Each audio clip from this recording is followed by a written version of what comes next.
The desert wind howled across the Nevada plains as Dr. Elena Martinez climbed the metal stairs to the observation deck. It was 3:47 a.m., and the global communications array stretched before her like a field of giant metal flowers, each dish pointed toward different corners of the universe. She had been the lead scientist here for 8 years, listening to the endless whispers of space, hoping to catch something that would change everything. Tonight, she would get her wish. "Dr. Martinez, you need to see this right now," called Tom. Bradley, her night shift operator. His voice carried an edge she had never heard before. Tom was calm, steady, the kind of man who stayed cool even when equipment failed during important observations. But now his hands shook as he pointed to the main screen. Elena hurried to the control room, her coffee mug forgotten on the deck railing. The massive display showed wave patterns unlike anything in their database. The signal was strong, impossibly strong, and it was coming from the direction of the Vega system. "How long has this been coming in?" she asked, settling into her chair. "Started about 20 minutes ago. At first I thought it was interference from a satellite, but look at this structure." Tom highlighted sections of the transmission. "This isn't random noise, there's a pattern here, something deliberate." Elena studied the data streaming across multiple monitors. Her heart began to race. After decades of searching, after countless false alarms and dead ends, this looked like the real thing. But something felt wrong. The signal was too strong, too clear, as if whoever sent it wanted to be heard.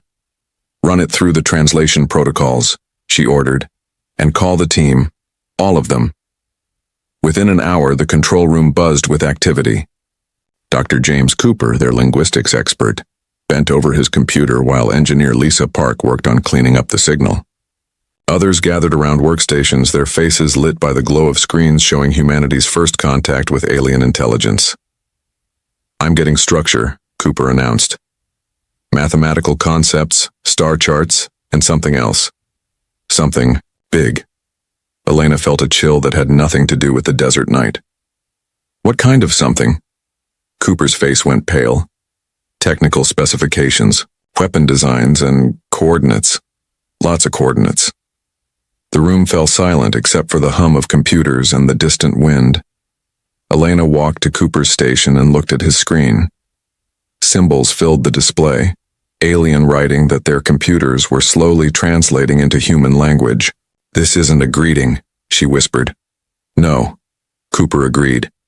"It's military intelligence. And if I'm reading this right, we weren't supposed to intercept it." The translation took 6 hours. As the alien text became readable, the horror of their discovery grew clear. The signal came from a species calling themselves the Valdari Empire. They had been watching Earth for over 30 years, studying human civilization like scientists observing bacteria in a dish. Elena read the translated documents aloud to her team, her voice steady, despite the fear growing in her chest. "Target, designation, Sol 3, species classification, primitive carbon-based life forms, threat level, minimal, recommendation, complete sterilization of planetary surface before resource extraction." Tom dropped his coffee mug. It shattered on the floor, but nobody moved to clean it up. "There's more," Cooper said quietly. "Fleet deployment orders, 12 heavy cruisers, departure date 6 months ago. Estimated arrival time at Earth, 18 months from now." Lisa Park stood up slowly. "They're coming here. They're coming to kill us all." Elena continued reading. "The Valdari discussed humanity with the same cold interest humans might show when planning to clear out a wasp nest. They debated whether to study human specimens before extermination, or simply burn the entire planet from orbit and move on to harvesting Earth's metals and water. "Listen to this," Elena said, her voice getting stronger. "Commander's log, Valdari, 2nd Fleet. The mammals of Sol 3 show basic tool usage and have achieved primitive spaceflight. However, their technology remains centuries behind ours. They pose no threat to Imperial forces. Standard extermination protocols will be sufficient." Cooper looked up from his screen. "They think we're helpless. They think we're animals," Tom added, anger creeping into his voice. Elena kept reading. The Valdari intelligence reports painted a picture of humanity that was both accurate and completely wrong. Yes, humans were younger on the galactic stage. Yes, their technology was primitive compared to an empire that had conquered dozens of worlds. But the aliens had missed something crucial in their decades of observation. They had watched human cities and counted human weapons. They had analyzed human governments and calculated human resources. But they had never seen humanity truly threatened. They had never seen what humans became when faced with extinction. Alert the Global Defense Council, Elena ordered. Emergency protocols highest priority, and get me Admiral Kane on the secure line. As her team scrambled to make contact with Earth's military leadership, Elena stared at the translation still scrolling across her screen. The Valdari had made a simple mistake, the kind that had doomed countless civilizations throughout history. They had confused being peaceful with being weak. Admiral Marcus Kane arrived at the facility before dawn, his helicopter landing in a whirlwind of dust and noise. He was a tall man with gray hair and eyes that had seen too many wars, but his face showed sharp intelligence as Elena briefed him on their discovery. "So they've been watching us for 30 years, he said, studying the alien star charts. "Learning our weaknesses, planning their attack." "Yes, sir. But they made an error. This transmission was meant for their home fleet, not for us. We intercepted their internal military communications." Kane smiled, and it was not a pleasant expression. "So we know they're coming, we know how many ships, and we know what they think of us."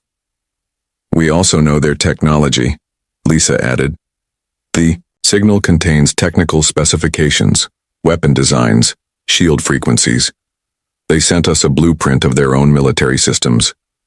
Kane studied the translated documents for a long time. When he looked up, his eyes held something that Elena had never seen before, not fear, but anticipation. "Dr. Martinez, how long do we have?" 12 months, maybe 14 if we're lucky. "And they think we're helpless animals." "Yes, sir." Kane stood up, his decision made. "Then we're going to teach them something they've never learned in all their years of conquest. We're going to show them what happens when you threaten the human race." Elena felt something shift in the room, a change in the air like the moment before a storm breaks. The Valdari had been watching humanity for decades, but they had never seen humans prepare for war. They had never witnessed the transformation that occurred when peaceful people realized their children faced extinction. "What do you need from us?" she asked. "Everything. Every detail of their technology, every weakness in their systems, every piece of intelligence in that transmission. We have 12 months to prepare for a war that will determine whether humanity survives or joins the list of civilizations the Valdari have wiped out." Kane paused at the door. "Doctor, when the Valdari arrive, they're expecting to find a primitive world full of helpless animals. Instead, they're going to find something they've never encountered in all their years of conquest." "What's that, sir?" "An angry human race that's had a year to prepare for their arrival." As the sun rose over the Nevada desert, Elena looked out at the communication array that had changed everything.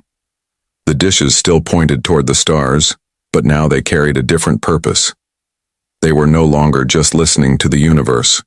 They were preparing to send a message of their own. 3 weeks after the discovery, the world had changed completely. What started as a secret known only to a few scientists had become humanity's greatest mobilization effort in history. In underground bunkers and hidden facilities across every continent, the human race was waking up to what it truly meant to survive. Dr. James Cooper stood in the newly built research facility beneath the Rocky Mountains, staring at alien technology that should have been impossible to understand. But the Valdari had made their first critical mistake when they sent detailed technical specifications in their intercepted message. Now, human scientists were using the aliens' own blueprints against them. "The shield generator is almost ready for testing," announced Dr. Sarah Kim, Cooper's lead engineer. She pointed to a device that looked like a metal flower with crystalline petals. "If we're reading their specifications correctly, this should create an energy barrier strong enough to stop their plasma weapons." Cooper nodded, but his mind was elsewhere. For 3 weeks, teams of scientists had worked day and night to decode Valdari technology. What they found was both encouraging and terrifying. The aliens were advanced, but their technology followed predictable patterns. They had grown comfortable with centuries of easy victories against weaker civilizations. "Have you seen the weapons lab?" Sarah asked. Cooper followed her down a corridor lined with blast doors. Behind each door, human engineers worked on projects that would have been science fiction a month ago. In one room, Lisa Park supervised the construction of energy cannons based on Valdari designs. In another, teams built armor that could deflect alien weapons. But the most important work was happening in the deepest level of the facility, where Admiral Kane had established the Strategic Planning Center. The command room buzzed with activity. Officers from every nation worked side by side, sharing intelligence and coordinating the largest military buildup in human history. At the center of it all stood Admiral Kane, studying holographic displays that showed Earth's new defenses taking shape. "Admiral, the orbital platforms are ahead of schedule," reported Colonel Sarah Blake, Kane's deputy commander. "We'll have 12 battle stations in position around Earth within 8 months. Kane smiled grimly. "And the fleet construction?" "Shipyards in orbit around Earth and Luna are working around the clock. Captain Alex Torres is overseeing the design process. His first prototype should be ready for testing next week." Kane walked to a large display showing the solar system. Red dots marked the approaching Valdari fleet, still months away but closing the distance steadily. Blue dots showed humanity's growing defenses spreading throughout Earth's orbital space. "What about the reconnaissance program?" Kane asked. "Already underway, sir. We've launched 12 stealth probes toward the approaching fleet. If our understanding of Valdari technology is correct, they won't detect the probes until it's too late." Kane nodded. The probes were one of humanity's first original innovations, combining alien stealth technology with human miniaturization techniques. Each probe was no larger than a basketball, but packed with sensors that could monitor the Valdari fleet from a safe distance. Meanwhile, in the weapons testing facility, engineer Lisa Park watched as technicians prepared to fire humanity's first energy weapon. The cannon looked crude compared to the sleek Valdari designs in their technical files, but human engineering had made crucial improvements. "The Valdari weapons are designed for overwhelming firepower," Lisa explained to her team, "but they assume their targets can't fight back effectively. We've modified the design for rapid firing and improved targeting systems." The test firing lit up the underground chamber with brilliant energy. The beam struck a target made of the same materials the Valdari used for ship armor and punched straight through it. "Perfect," Lisa said with satisfaction. "Their own armor won't protect them from their own weapons technology." Above ground, the world had transformed into a vast military factory. Cities that once produced cars now built spacecraft. Factories that made computers now assembled weapons systems. Every human on Earth understood that the next 12 months would determine whether their species survived. Captain Alex Torres stood in the orbital shipyard above Earth, watching as the first human warship took shape. It was not a beautiful vessel like the exploration ships humanity had dreamed of building. This was a weapon, designed with one purpose: to kill aliens who came to kill humans. "She looks angry," commented Commander David Park, Torres's chief. Engineer Torres nodded. The ship had sharp angles and weapon ports that gave it a predatory appearance. Human designers had combined alien technology with human aesthetics, creating something that looked dangerous even while floating silently in space. "The Valdari ships are built for intimidation," Torres explained. "Large, impressive, designed to make primitive species surrender without fighting. Our ships are built for killing. There's a difference. The ship's main cannon was based on Valdari plasma technology, but human engineers had made it more powerful and accurate. The armor used alien defensive systems, but added human innovations that the Valdari had never considered. Most importantly, the ship was designed to be unpredictable in combat, something the rigid Valdari military doctrine was not prepared to handle." Back at the communications facility in Nevada, Dr. Elena Martinez worked with a different kind of weapon: information. The intercepted Valdari transmissions continued to provide intelligence about alien military tactics, technology, and most importantly, their psychology. "They've never faced serious resistance," Elena reported during the daily briefing with Admiral Kane. Every species they've encountered either surrendered immediately or was too primitive to mount an effective defense. Kane leaned forward. What does that tell us about their weaknesses? Their military tactics are standardized, almost ritualistic. They expect their enemies to react in predictable ways.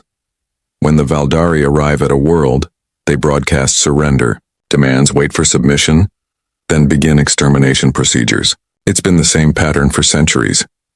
And they'll expect us to follow the same pattern? Yes, sir.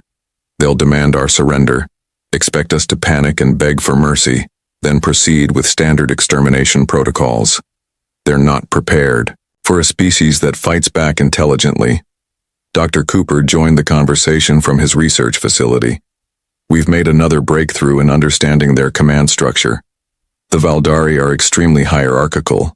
If we can disrupt their command ships, their entire fleet will struggle to adapt. Kane smiled. Perfect.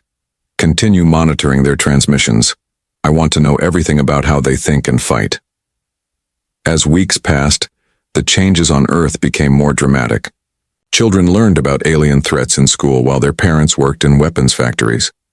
Every television broadcast included updates on humanity's defensive preparations. The species that had spent decades dreaming of peaceful contact with alien life was rapidly becoming something much more dangerous. General Robert Hayes established training facilities where soldiers learned to fight in zero gravity and use alien weapons technology. The training was harsh, designed to prepare humans for combat against an enemy with superior technology and centuries of military experience. The Valdari are bigger and stronger than humans, Hayes told his trainees. Their weapons are more advanced, and their ships are more powerful.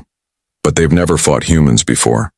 They don't know about human creativity, human stubbornness, or human fury when our families are threatened.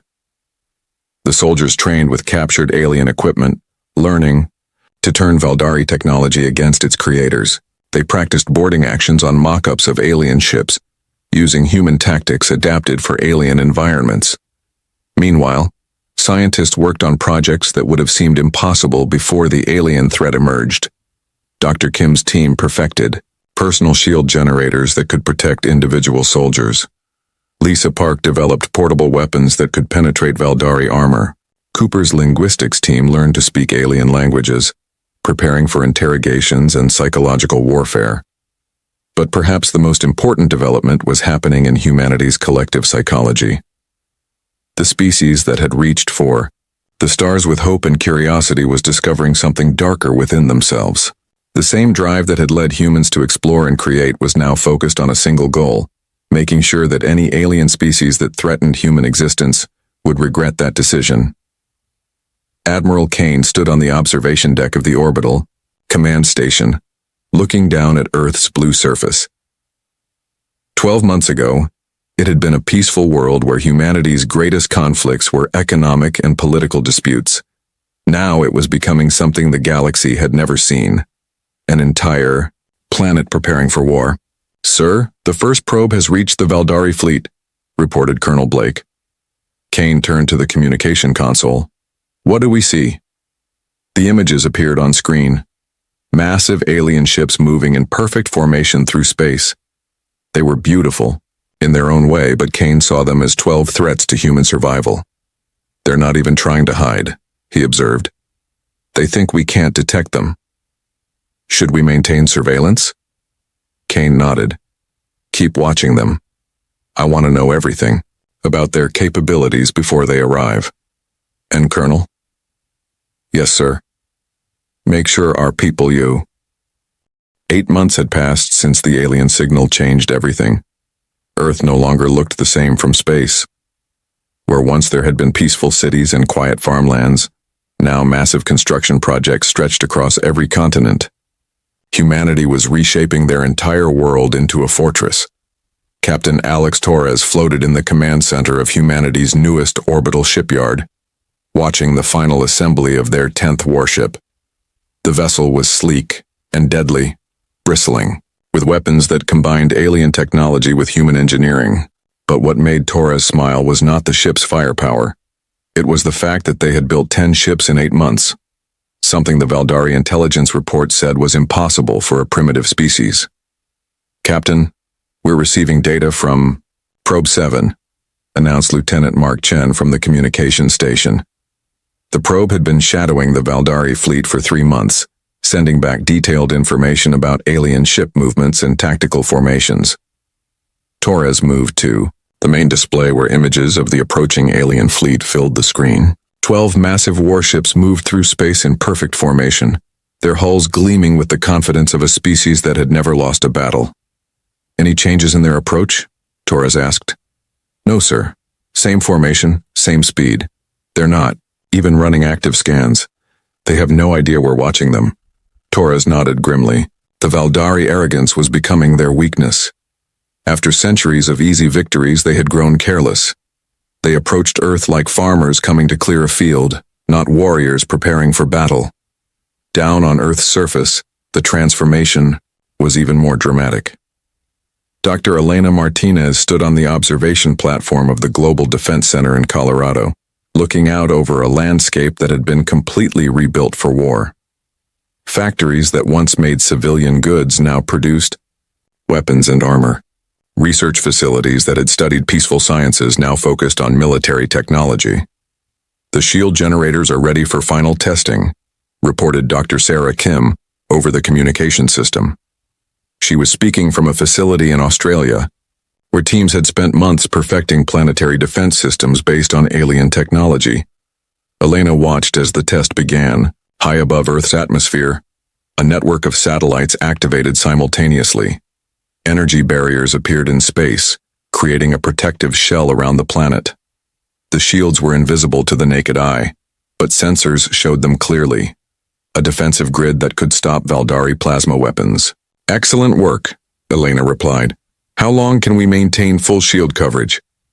48 hours at maximum power, but we can run reduced coverage for weeks if necessary. The fusion reactors are more efficient than the Valdari designs we copied." Elena smiled. Human engineers had not simply copied alien technology, they had improved it. The same human creativity that had built cities and sent ships to the stars was now focused on survival, and the results were impressive. Meanwhile, deep beneath the Rocky Mountains, Admiral Kane studied battle plans with his senior officers. The command center had grown into an underground city, connected by tunnels to similar facilities around the world. Every major nation had contributed their best military minds to the defense of Earth. "General Hayes, status report on ground forces," Kane requested. General Robert Hayes stood beside a holographic display showing troop deployments around the globe. 2 million soldiers trained and equipped with alien-based weapons. Another million in reserve. Every major city has anti-aircraft batteries capable of engaging Valdari fighters. Kane nodded. The ground forces were important, but he knew the real battle would happen in space. If the Valdari fleet reached Earth's surface, the war was already lost. "Colonel Blake, what about our orbital defenses?" Colonel Sarah Blake highlighted points of light around Earth on the tactical display. 16 battle stations in stable orbit, each armed with plasma cannons and protected by shield generators. "Captain Torres reports that our fleet will have 15 ships ready for combat when the Valdari arrive." Kane studied the numbers. 15 human ships against 12 Valdari cruisers. On paper, it seemed like a fair fight. But Kane knew that Valdari ships were larger and had centuries of proven combat experience. The battle would depend on human tactics and the element of surprise. "Any word from our long-range reconnaissance?" Kane asked. "Probe 12 reached the outer system yesterday," Blake reported. "The Valdari fleet is maintaining standard approach formation. They're broadcasting standard surrender demands on all frequencies, expecting us to receive and respond with submission." Kane allowed himself a small smile. The Valdari were still following their ancient playbook, treating Earth like every other world they had conquered. They expected humanity to panic, to beg for mercy, to make the conquest easy. They were about to learn how wrong they were. In the weapon testing facility beneath Nevada, engineer Lisa Park supervised the final trials of humanity's secret weapon. The device looked simple, a metal cylinder about the size of a telephone pole, but it represented months of work by Earth's best scientists. "The stealth torpedo is ready for deployment," Lisa announced to the team. Based on Valdari sensor frequencies, it should be completely invisible to their detection systems. Dr. James Cooper examined the weapon's technical specifications. How many can we produce before they arrive? 50, maybe 60 if we push production. Each torpedo carries enough explosive power to cripple a Valdari cruiser. Cooper nodded approvingly. The torpedoes were pure human innovation, designed to exploit weaknesses in alien sensor technology. The Valdari had never faced stealth weapons because no species they conquered had been advanced enough to build them. Above them, in the communication center, Dr. Martinez continued monitoring alien transmissions. The intercepted messages revealed more about Valdari psychology and tactics with each passing day. They're planning a demonstration bombardment, she reported during the daily briefing. When they arrive, they intend to destroy one of our major cities as a warning, then demand complete surrender. Kane's face hardened. Which city? The transmissions suggest New York because of its symbolic importance and population density. They want to maximize psychological impact. Kane turned to his staff officers. Make sure our people know what's coming. When the Valdari arrive, they won't offer terms or negotiation. They plan to start killing humans immediately. The knowledge spread quickly through Earth's military command structure. Any lingering hopes for peaceful resolution disappeared. The Valdari had made their intentions clear. Complete extermination of human civilization. This certainty had an unexpected effect on human morale. Instead of despair, it created a cold, focused anger that spread through every level of society. Factory workers built weapons faster. Scientists solved problems more quickly. Soldiers trained harder. Humanity was discovering what they became when faced with an enemy that offered no mercy. Captain Torres received the news while inspecting the newest additions to Earth's fleet. The ships were getting more sophisticated with each design. As human, engineers learned to combine alien technology with their own innovations. Commander Park, how are the crews adapting to the new systems? Torres asked his chief engineer. Better than expected, sir. The combination of alien sensors and human tactical computers gives us advantages the Valdari don't expect. We can see them coming from farther away and coordinate our attacks more precisely. Torres studied the tactical displays showing ship capabilities. Human vessels were smaller than Valdari cruisers, but they were faster and more maneuverable. More importantly, they were designed by humans who understood human psychology and tactics. The Valdari fight like they expect their enemies to be afraid, Torres observed. Their ships are built to intimidate. Their tactics are designed to break enemy morale. But they've never fought humans who are already angry. Meanwhile, teams of scientists worked on projects that pushed the boundaries of captured alien technology. Dr. Kim's group had developed personal armor that could protect soldiers in vacuum, allowing boarding actions against alien ships. Cooper's linguistics team had created translation programs that could intercept and decode Valdari communications in real time. But perhaps the most important work was happening in facilities that most humans never saw. Deep underground, teams worked on contingency plans for every possible outcome of the coming battle. If Earth's fleet was destroyed, ground forces would continue fighting.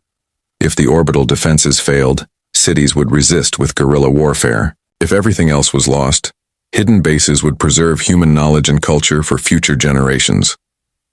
The Valdari had planned for a quick, easy conquest. They expected to arrive at a primitive world, broadcast surrender demands, and begin extermination procedures within days. Instead, they were approaching a fortress world where every human was prepared to fight for their species' survival. Admiral Kane stood on the observation deck of the orbital command station, looking out at Earth's defensive preparations. Weapon platforms and shield generators dotted the space around humanity's home world. Warships patrolled in carefully planned formations. Communication arrays maintained contact with reconnaissance probes that watched the approaching enemy. Sir, latest intelligence from the probe network, Colonel Blake reported. The Valdari fleet will arrive in exactly. The day humanity had been preparing for finally arrived. Admiral Kane stood in the command center of the orbital battle station, watching as 12 massive Valdari warships dropped out of hyperspace at the edge of the solar system. The alien vessels were enormous, each one larger than Earth's biggest cities. their hulls gleaming with the metallic sheen of advanced technology. "Contact in 6 hours," reported Colonel Blake, her voice steady despite the magnitude of the moment. "They're broadcasting on all frequencies." Kane nodded grimly. "Let's hear what they have to say." The alien transmission filled the command center with harsh mechanical sounds that the translation computers quickly converted to human language. The voice that emerged was cold, arrogant, completely without emotion. "Primitive inhabitants of Sol 3, you are commanded to surrender immediately. Your species has been selected for termination. Those who comply will be granted swift death. Those who resist will suffer prolonged agony before extermination. You have one of your planetary rotations to respond." The transmission ended, leaving the command center in silence. Kane looked around at his officers, seeing the same cold anger in their eyes that he felt in his own chest. "Well," he said quietly, "they certainly know how to make an impression." Captain Torres spoke from the bridge of the human flagship, his voice crackling over the communication system. "Admiral, the fleet is in position. All ships report ready for combat." Kane studied the tactical display showing the positions of both fleets. The Valdari maintained their traditional formation, 12 ships arranged in a pattern that had intimidated countless civilizations. The human fleet was scattered throughout the solar system, hidden behind asteroids and moons, waiting for the perfect moment to strike. "Remember the plan," Kane broadcast to all human forces. "They expect us to meet them in open battle, ship to ship, following their rules. Instead, we're going to show them what happens when they fight humans." The Valdari fleet moved toward Earth, with the confidence of predators approaching helpless prey. Their ships were beautiful in their way, sleek and deadly, bristling with weapons that had destroyed dozens of worlds.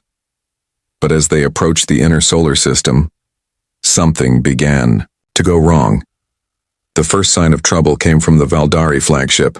Commander Thex, the alien leader, watched his sensors with growing confusion. The primitive world ahead showed none of the panic and chaos his intelligence reports had predicted. Instead, the electromagnetic signatures suggested massive industrial activity and coordinated military movements. "Navigation, are you certain these are the correct coordinates?" Thex demanded. "Yes, Commander. This is Sol 3, the primitive world marked for cleansing." Thex studied the sensor readings more carefully. The planet below showed energy signatures that seemed almost familiar, as if the inhabitants were using technology similar to Valdari systems. "Impossible," he muttered. "These creatures are centuries away from such advancement." He was about to order a detailed scan when the first human attack began. Lisa Park's stealth torpedoes struck without warning. The weapons had been drifting in space for weeks, powered down and invisible to Valdari sensors. When they received the attack signal, they activated simultaneously and accelerated toward the alien fleet. The first torpedo struck the Valdari cruiser on the fleet's left flank. The explosion lit up space like a small star, and the massive alien ship lurched sideways, its shields failing under the unexpected assault. Before the Valdari could react, 11 more torpedoes found their targets. "Direct hits on 8 ships," reported Torres from the flagship. 3 Valdari cruisers are badly damaged. The others are recovering, but their formations are broken. Kane smiled grimly. The stealth attack had worked perfectly, but it was only the beginning. "All ships, execute attack pattern Alpha. Show them what human engineering can do." The human fleet emerged from hiding like wolves attacking a herd. 15 warships, each one smaller than the Valdari cruisers but faster and more maneuverable, swept in from multiple directions. The aliens, still reeling from the torpedo attack, tried to reform their battle lines. But Captain Torres had studied Valdari tactics for months. He knew exactly how they would respond to the attack, and he was ready for them. "Focus fire on the command ship," Torres ordered. "If we can take out their leadership, the rest of the fleet will struggle to coordinate." The human ships moved with precision that shocked the Valdari commanders. Instead of the chaotic, panicked resistance they expected from a primitive species, they faced coordinated attacks that seemed to anticipate their every move. "Commander," Thex watched in growing horror as his fleet was torn apart by ships that should have been no match for Valdari technology. The human vessels used weapons that looked like Valdari designs, but fired faster and hit harder. Their shields deflected. Plasma blasts that should have destroyed them instantly. How are they doing this? Thex demanded of his tactical officer. Unknown, Commander. Their technology appears to be based on our own designs, but with modifications we don't understand. The truth was simple, but devastating. Human engineers had taken Valdari technology and improved it with human creativity and ingenuity. The aliens had given humanity the tools to destroy them, and humans had made those tools better.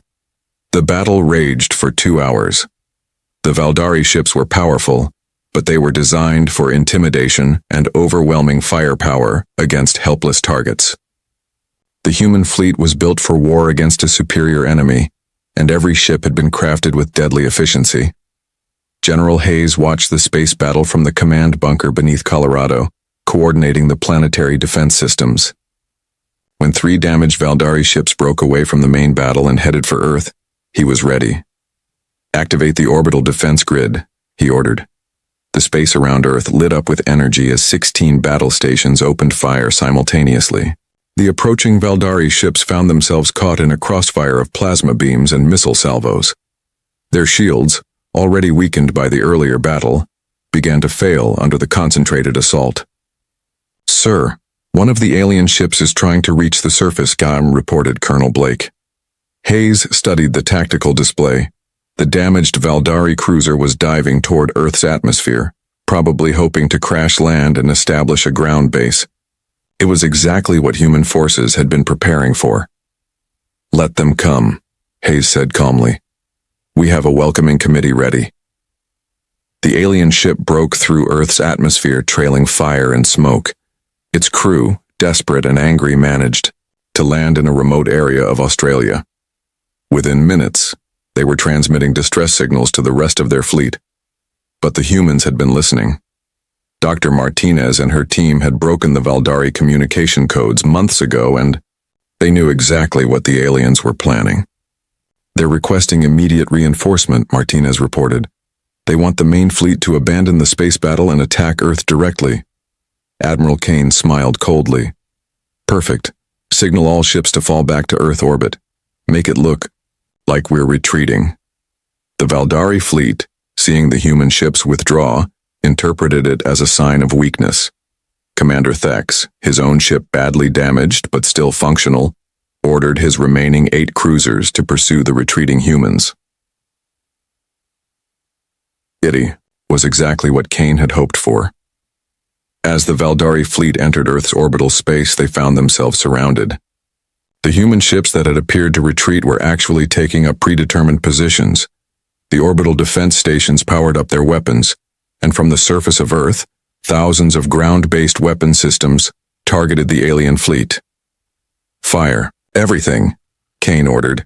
The combined firepower of humanity's entire military struck the Valdari fleet simultaneously. Plasma beams, missile salvos, and energy weapons lit up the space around Earth like a deadly fireworks display. The alien ships, caught in the middle of the defensive grid, found themselves under attack from every direction.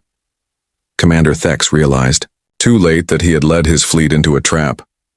The primitive species he had come to exterminate had somehow turned his own technology against him.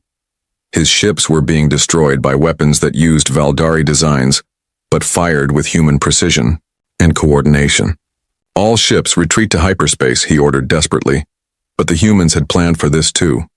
Commander David Park, leading a squadron of the fastest human ships, had been waiting for exactly this moment. His vessels moved to block the Valdari escape routes, engaging the alien ships in close combat. "No one leaves," Park broadcast to his pilots. "Not one alien ship returns to tell their empire where Earth is located." The final phase of the battle was swift and brutal. The Valdari ships, designed for conquering helpless civilizations, were no match for human warships built specifically to kill aliens. One by one, the mighty cruisers were destroyed or disabled. When the last Valdari ship fell silent, Kane looked around the command center at his officers. Earth's sky was filled with the wreckage of alien vessels, but not a single human ship had been lost. Casualties? He asked. Minimal, sir. The Valdari never had a chance to attack our cities or population centers.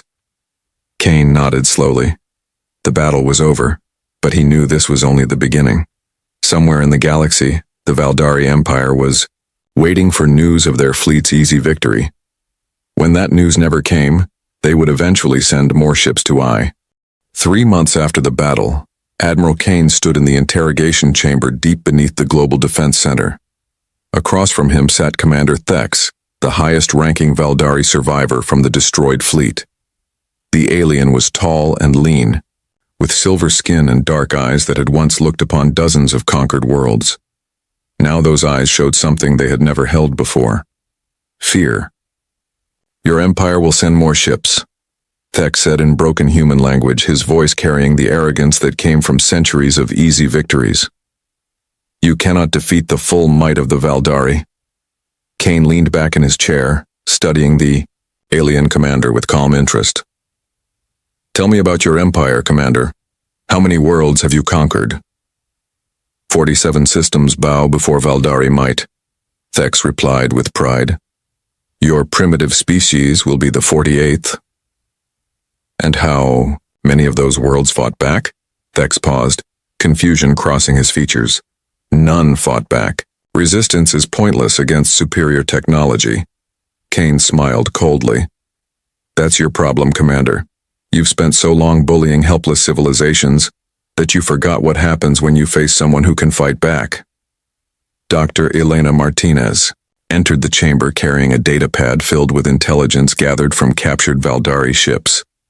The information had been a treasure trove, revealing not just military secrets, but the entire structure of the alien empire. Admiral, we've finished analyzing their star charts, she reported. The Valdari Empire controls 47 systems, but their military is spread thin. Most of their conquered worlds are kept in line by small garrison forces. Kane nodded, his plan taking shape. What about their home system? 3 heavily defended worlds, but the bulk of their fleet is scattered across the Empire, maintaining control. And sir, there's something else. The Valdari have never lost a fleet. Never. When our 12 ships don't return, their empire will want to know why. Commander Thex listened to this exchange with growing alarm. These humans were not simply defending themselves, they were planning something far more dangerous. Meanwhile, in the orbital shipyards above Earth, Captain Torres supervised the construction of humanity's most ambitious project yet. The new ships being built were not copies of Valdari designs, but purely human creations that incorporated the best of both technologies. The stealth cruiser is ready for trials, reported Commander Park.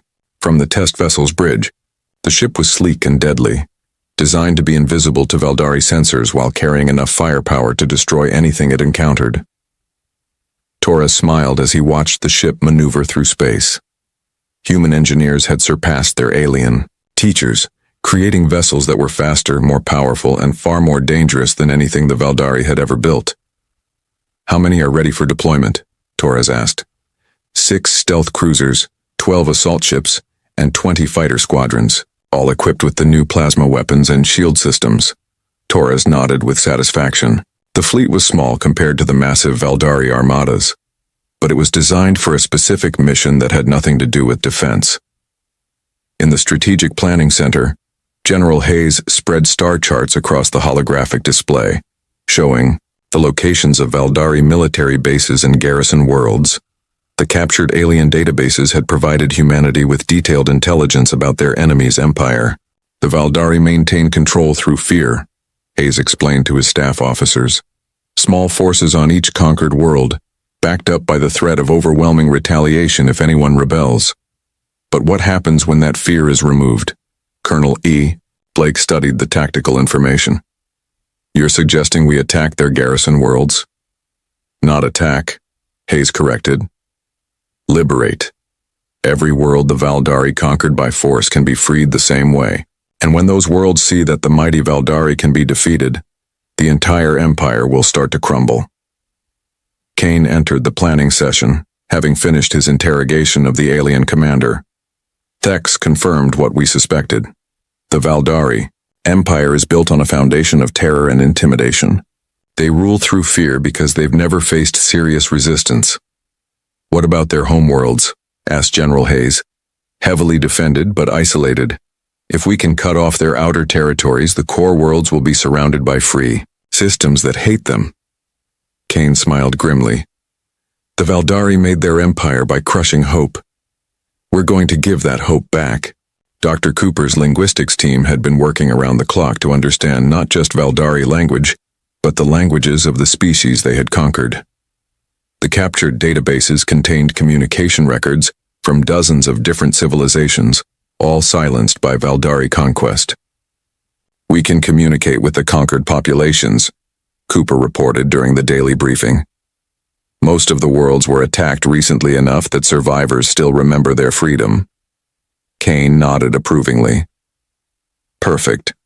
We'll need to coordinate with local resistance movements when we begin operations. The plan that emerged from weeks of careful preparation was audacious in its scope. Humanity would not simply defend Earth and hope to be left alone. Instead, they would take the war directly to the Valdari Empire, using the aliens' own arrogance and rigid military doctrine against them. 2 months later, the first phase of humanity's counterattack began. 6 stealth cruisers invisible to Valdari sensors and armed with weapons that could destroy alien ships with a single shot, slipped quietly through hyperspace toward their targets. Captain Torres commanded the lead ship, watching as they approached, the Valdari garrison world of Kepler 442b. The planet had been conquered only 5 years earlier, and intelligence suggested that a significant resistance movement still operated in the mountains. Take us in quietly, Torres ordered. I want to be in orbit before they know we're here. The human ships materialized in the planet's orbital space, like ghosts, their stealth systems keeping them hidden from Valdari sensors. Below them, the alien garrison consisted of 2 medium cruisers and a planetary defense grid that had seemed invincible to the conquered population. It lasted exactly 17 minutes. The stealth cruisers opened fire with precise, coordinated strikes that destroyed the Valdari ships before they could raise shields or return fire. The planetary defense systems, designed to prevent primitive species from escaping, were helpless against human weapons that struck from impossible angles. As the last Valdari installation exploded, Torres broadcast a message to the planet's surface, in the local language that Dr. Cooper's team had provided. People of Kepler 442b, this is Captain Torres of the human fleet. The Valdari who enslaved your world are dead. You are free. Humanity stands with all species who choose freedom over tyranny. The response from the planet's surface was immediate and overwhelming. Resistance fighters who had hidden in caves for 5 years emerged to celebrate their liberation. The Valdari garrison that had seemed so powerful was nothing but burning wreckage in orbit. Similar scenes played out across 6 different worlds as human strike teams eliminated Valdari garrisons with surgical precision. The aliens' rigid military doctrine, designed for intimidating helpless civilians, proved useless against human tactics that emphasized speed, stealth, and overwhelming firepower at the point of attack. But the real message came when the human fleet reached the Valdari border world of Proxima Centauri b, a heavily fortified system that served as a major military base for the alien empire. The space around the planet bristled with defensive stations and patrol ships. It was the kind of stronghold that had never been successfully attacked in centuries of Valdari expansion. The alien commanders stationed there considered their position impregnable. They were wrong. The human assault fleet emerged from hyperspace in perfect formation, their ships gleaming with the deadly beauty of weapons designed by a species that had learned to turn alien technology into something far more dangerous. The Valdari defenders, confident in their superior numbers and firepower, moved to intercept what they assumed was a desperate attack by primitive humans. The battle was over in 4 hours. Human ships, smaller and faster than their alien counterparts, danced through the Valdari formations like predators among prey. Every human captain had studied alien tactics for months, learning to anticipate and counter every standard Valdari maneuver. When the last defensive station fell silent, Admiral Kane's voice echoed across all Valdari communication frequencies throughout the system. This is Admiral Kane of the human fleet. You came to our world to exterminate us because you thought we were weak and helpless. You were wrong. We are not the primitive species you believed us to be. We are survivors who have fought for 10,000 years to reach the stars, and we will not be pushed back into the darkness.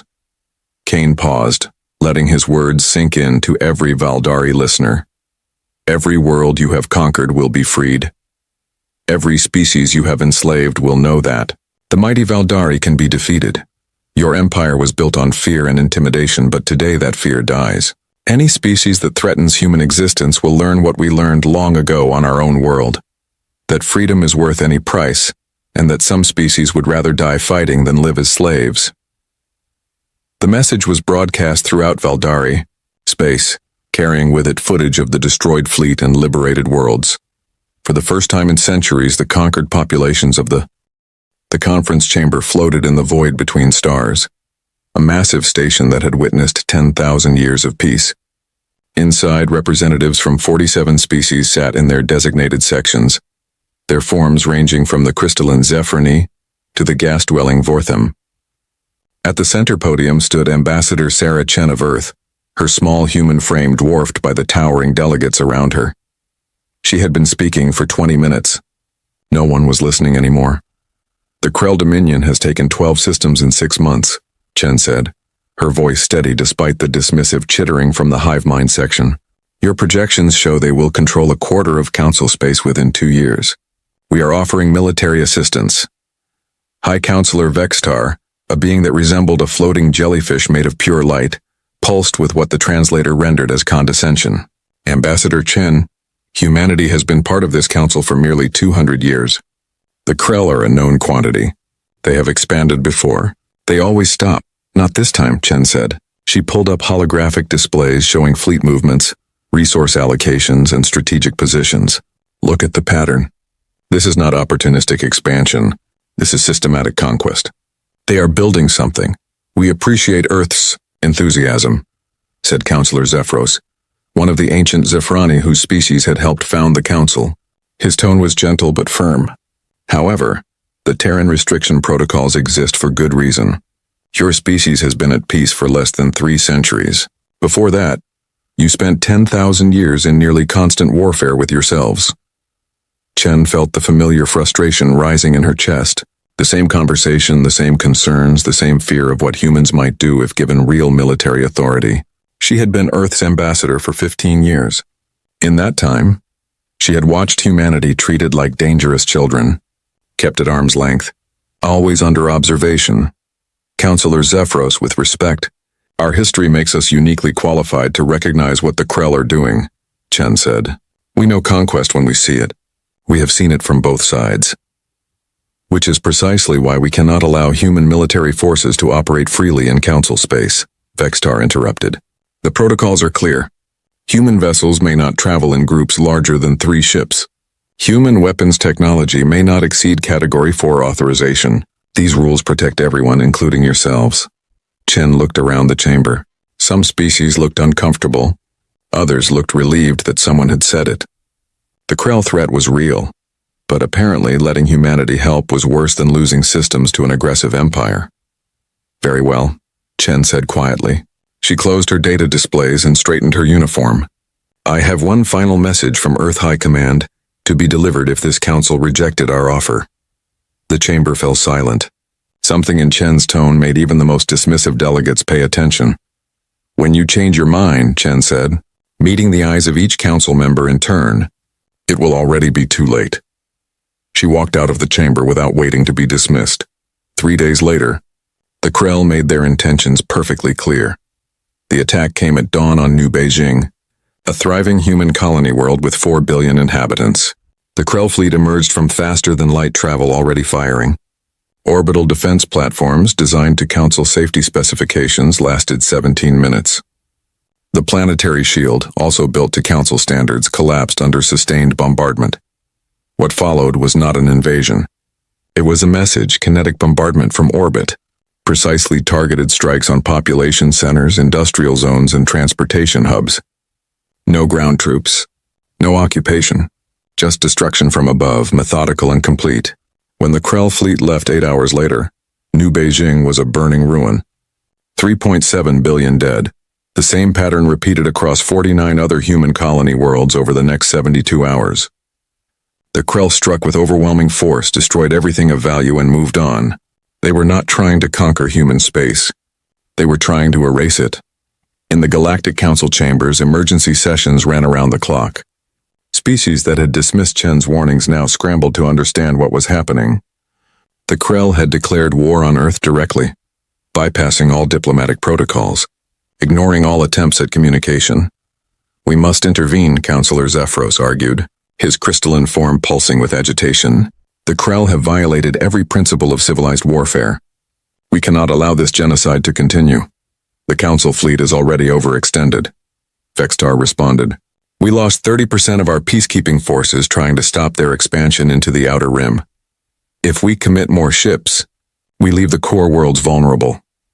Then we authorize Earth to respond with full military force," suggested Ambassador Trill, a reptilian species known for their tactical brilliance. "Lift the Terran restrictions. Let them defend themselves." The debate raged for 6 hours. Species argued about protocols, about precedent, about the danger of unleashing human military capabilities without proper oversight. While they debated, another 12 human worlds went dark. Finally, they voted. 38 species in favor of lifting restrictions, 9 against. The measure passed. They sent the authorization to Earth immediately. It included formal apologies, offers of military alliance, and requests for coordination with Council forces. Earth's response came 3 hours later. It was not from Ambassador Chen. It was not from Earth's diplomatic corps. It was from someone most Council members had never heard of. Admiral Victoria Zhao appeared on every major communication channel simultaneously. She wore a black uniform with minimal insignia. Behind her, the walls were unmarked metal. No flags, no symbols, nothing to indicate where she was broadcasting from. "Members of the Galactic Council," she said, her voice calm and cold. "Earth acknowledges your authorization for military response. We decline." Shocked silence followed. "You wanted us restrained," Zhao continued. "You wrote protocols limiting our ships, our weapons, our ability to defend ourselves and our allies. You got your wish. For 200 years, we have followed every rule, respected every limitation, accepted every restriction you placed upon us." She paused, and something dangerous flickered in her eyes. "The Krell have now murdered 18 billion human beings. They have destroyed 50 of our worlds. And you offer us permission to fight back. As long as we follow your guidelines, use your approved tactics, and accept your oversight." Zhao leaned forward slightly. "We are not interested in your permission anymore.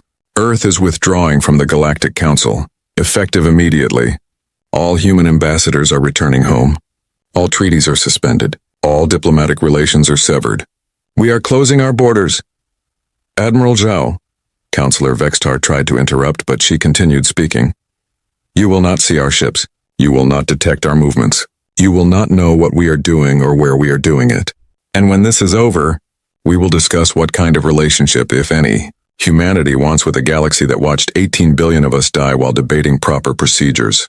The transmission ended. For 3 weeks, human space went absolutely silent. No ships entered or left Sol system. No communications came from Earth or any surviving colony.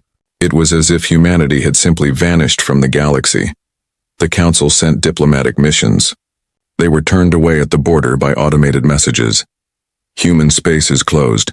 Departure recommended. Lethal force authorized for non-compliance." They sent sensor probes. The probes either disappeared or returned with impossible data. Readings that made no sense. Gravity fluctuations that should not exist. Distortions in space-time that defied known physics. Meanwhile, the Krell continued their campaign of extermination. They moved methodically through human territory, destroying every settlement, every station, every installation they could find. They broadcast their victories across all channels, boasting of human weakness, of Earth's cowardice. The galaxy watched and wondered what humanity was doing in their self-imposed isolation. Some species felt guilt. Others felt relief that the unpredictable humans had removed themselves from galactic affairs. Most felt confusion. Only the oldest species, the ones with the longest memories, felt fear. "I have seen this before," Councillor Zephyros told a private gathering of senior council members. 30,000 years ago, before your species reached the stars, before most of your civilizations existed, there was another race, powerful and aggressive. They went silent before a great conflict. When they emerged, they had become something different, something terrible. What happened to them? Vextar asked. They won their war, Zephyros said softly. And then they left our galaxy entirely, seeking something beyond our understanding. But I remember the silence before their emergence. I remember how space itself seemed to hold its breath. You think the humans are becoming something similar? I think, Zephyros said, his ancient voice heavy with concern, that we should have listened to Ambassador Chen. On the 21st day of silence, Krell sensors detected something impossible near the ruins of New Beijing. Their forward scout fleet, 800 warships strong, moved to investigate. The sensor readings showed empty space. Nothing unusual. No ships, no stations, no debris that should not be there. The Krell fleet advanced confidently. They had destroyed the system weeks ago. There was nothing here that could threaten them. They were wrong. Space itself seemed to tear open, not like a faster-than-light emergence. Something different. Reality bent, twisted, and through the distortion came shapes. Massive vessels, jet black, reflecting no light. They were there, but sensors could not properly detect them. Radar returned impossible readings. Thermal imaging showed nothing. Gravitational sensors went haywire. The Krell fleet commander had 5 seconds to register what he was seeing before his entire fleet vanished. No explosions, no debris, no distress signals. 800 warships and their 70,000 crew members simply ceased to exist. The only thing remaining was a brief gravitational anomaly, and then empty space once more. The black ships, whatever they were, disappeared as mysteriously as they had arrived. News of the fleet's disappearance reached Krell High Command 6 hours later. They sent investigation teams. They found nothing. No wreckage, no energy signatures, no evidence that a battle had occurred. Just empty space where 800 ships should have been. Across the galaxy, every species with deep space monitoring equipment had detected the gravitational anomaly. They had all registered the impossible readings. They had all witnessed something that should not exist. In the council chambers, Counselor Zephyros looked at the data displays and spoke words that would echo through galactic history. The humans have not been silent, he said. They have been preparing, and I fear we are about to discover that the monsters we imagined were children playing dress-up compared to what they have actually become. The silence from human space continued, but now, everyone understood it was not the silence of surrender or retreat. It was the silence of the predator, watching from the darkness, waiting for the perfect moment to strike. The storm was gathering and humanity was at its center. The Krell Imperator stood before his war council, his massive form radiating fury. Around him, his generals and admirals maintained respectful silence. They had learned long ago that interrupting the Imperator during his rages led to immediate execution. 800 ships, the Imperator growled, his mandibles clicking in agitation. Our finest forward fleet, vanished without a trace, and you tell me our sensors detected nothing? Nothing that makes sense, Imperator, Fleet Admiral Cross said carefully. The readings we received before contact was lost showed spatial distortions, gravity fluctuations that are theoretically impossible, and energy signatures that do not match any known technology in our databases. The humans did this, the Imperator stated. It was not a question. We believe so, Imperator, but we have no evidence. No wreckage, no survivors, no data logs recovered. It is as if our ship simply stopped existing. The Imperator's eyes narrowed. Send reconnaissance drones into every system we have attacked. I want to know what the humans are hiding. Over the next week, the Krell sent thousands of automated probes into human territory. Most returned standard readings of destroyed worlds and empty space. But 17 probes detected something strange before they went offline. Brief flashes of gravitational anomalies, impossible bending of light, sensors registering matter that should not exist in normal space-time. The data made no sense to Krell scientists. They consulted their databases, compared readings with every known technology in the galaxy. Nothing matched. It was as if the humans had developed something completely outside the normal rules of physics. Perhaps, one brave scientist suggested, we should consider a diplomatic solution. If the humans have weapons we do not understand, continuing this war may be unwise. The Imperator killed him on the spot. We do not negotiate with prey species, he declared. The humans are hiding using tricks and deception. When we find their hidden bases, we will crush them as we have crushed their colonies. Prepare the main fleet. We advance on Earth itself. But the Imperator's confidence was not shared by everyone in the Krell military. Whispers spread through the ranks. Stories of ships that disappeared in the night, patrols that never reported back, strange sensor readings that drove monitoring equipment insane with contradictory data. The humans were out there, watching, waiting, and nobody could see them coming. In the Galactic Council chambers, the confusion was just as intense. Every species with advanced sensor arrays had detected the same impossible readings near New Beijing and dozens of other locations throughout human space. Scientists from 17 different civilizations worked together, trying to understand what they were observing. It is similar to dark matter interactions, explained Professor Venthik, a Zafrani physicist who had spent 3,000 years studying exotic physics. But dark matter does not behave this way. It does not create gravitational distortions of this magnitude. It does not bend light in these patterns. Could the humans have developed dark matter technology? Counselor Vextar asked. Theoretically possible, Venthik admitted. But our understanding suggests that manipulating dark matter requires energy outputs equivalent to a star's total output over a century. No species should be able to generate that kind of power. Unless, Counselor Zephyros said quietly, they have been working on this for longer than we realize. He pulled up Earth's diplomatic records, specifically the timeline of their space exploration and colonization. 200 years ago, Earth joined the Council. At that time, they had approximately 200 colony worlds and showed conventional fusion-based technology. Nothing unusual. He zoomed in on a specific period, but 180 years ago, human expansion into deep space became more selective. They claimed several regions of space that other species considered worthless, sectors with unusual gravitational properties, dead zones where conventional sensors do not work properly, areas we called the dark sectors because they were difficult to observe. The council members leaned forward, paying attention now. At the time, we assumed humans were simply taking what nobody else wanted. But what if they were not settling those regions? What if they were using them as testing grounds? Vextar's form pulsed with realization. The gravitational anomalies we are detecting now. How long have they been occurring? Venthik pulled up historical sensor data, going back through decades of records. His crystalline structure flickered with shock as he found the answer. 143 years, he whispered. There have been minor gravitational disturbances in and around human space for 143 years.